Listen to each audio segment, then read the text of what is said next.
time and wording of the understanding was worked out between the DGMOs of the two countries at their phone call on 10th May 2025, commencing at 15:35 hours. The Foreign Secretary had made a statement in this regard, as you would be aware. The request for this call was received by MEA from the Pakistani High Commission at 12:37 hours. The Pakistani side had initial difficulties connecting the hotline due to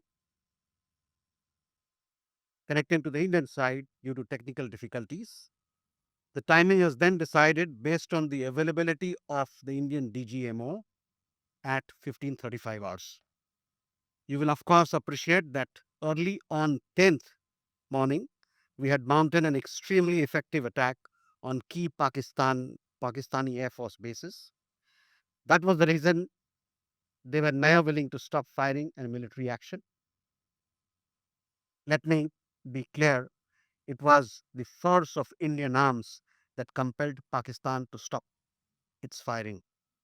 As regards conversations with other nations, the message from India was clear and consistent, and exactly the same message that we were conveying from public platforms was the one conveyed in private conversations. It was that India was responding to the 22nd April terrorist attack by targeting the terrorist infrastructure.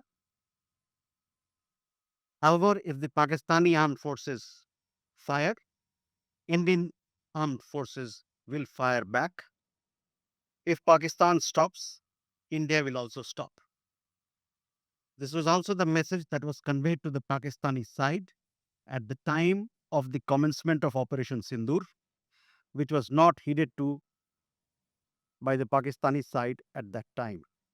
It is natural that many foreign leaders who heard this from us would have shared it with their Pakistani interlocutors.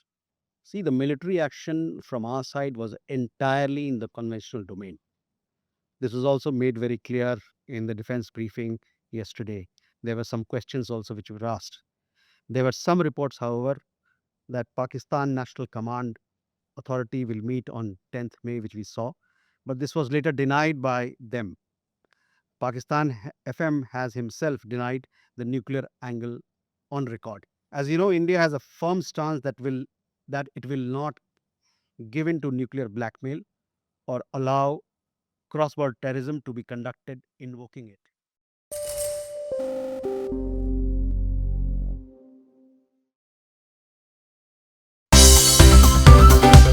Thanks for tuning into CNBC TV 18, and for more news and updates, follow us on all the social media platforms.